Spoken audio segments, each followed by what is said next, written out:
সরকার যদি আমাদের কোনো প্রধান শিক্ষক দিত না হলে খুবই ভালো হতো। প্রতিটি শিক্ষার্থীদের চাওয়া আমাদের বিদ্যালয়ে একজন নতুন অভিজ্ঞ প্রধান শিক্ষক দেওয়ার জন্য। আমাদের স্কুলে 2.5 বছর যাবত প্রধান শিক্ষক নেই, এতে আমাদের পড়ালেখা পিছিয়ে যাচ্ছে। চাঁদপুরের 642টি প্রাথমিক বিদ্যালয়ে প্রধান শিক্ষকের আসন দীর্ঘদিন ধরে শূন্য রয়েছে, আর এতে শিক্ষা কার্যক্রম ব্যাহত হচ্ছে।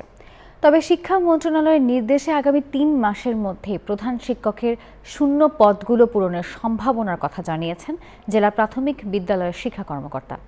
চাঁদপুর থেকে খোকন কর্মকারের পাঠানো তথ্য ছবি নিয়ে থাকছে ডেস্ক রিপোর্ট। চাঁদপুরে 8 উপজেলায় সরকারি প্রাথমিক বিদ্যালয়ের সংখ্যা 1156টি। এর বিপরীতে প্রধান শিক্ষক পদে আসন শূন্য রয়েছে। দেশ জুড়ে যে কোনো কেনাকাটায় 10,000 টাকার বেশি অফার, তাই পেমেন্ট মানেই বিকাশ।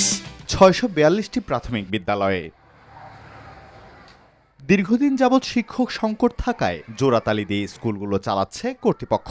আবার কোথাও কোথাও সহকারী শিক্ষকরাই ভারপ্রাপ্ত হিসেবে দায়িত্ব পালন করছেন প্রধান শিক্ষকের।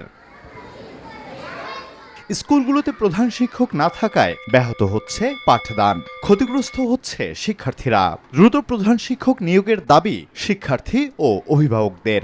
সরকার যদি আমাদের কোনো প্রধান শিক্ষক দিত না হলে খুবই ভালো হতো। প্রতিটি শিক্ষার্থীদের চাওয়া আমাদের বিদ্যালয়ে একজন নতুন অভিজ্ঞ প্রধান শিক্ষক দেওয়ার জন্য। আমাদের স্কুলে 2.5 বছর যাবত প্রধান শিক্ষক নেই, এতে আমাদের পড়ালেখা পিছিয়ে যাচ্ছে। শিক্ষার্থীদের এই ক্ষতির কথা স্বীকার করে প্রধান শিক্ষক নিয়োগের দাবি জানিয়েছেন ভারপ্রাপ্ত প্রধান শিক্ষকরাও। আমরা যদি একজন প্রধান শিক্ষক পেতাম তাহলে আমাদের শিক্ষার মানটা গতিটা আরো ত্বরান্বিত হতো। আগামী 3 মাসের মধ্যে শূন্য পদগুলো পূরণের সম্ভাবনার কথা জানিয়েছেন জেলা প্রাথমিক বিদ্যালয়ের শিক্ষা কর্মকর্তা।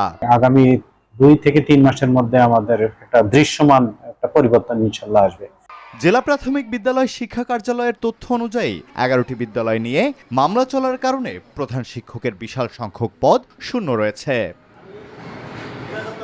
Desk report, news 24।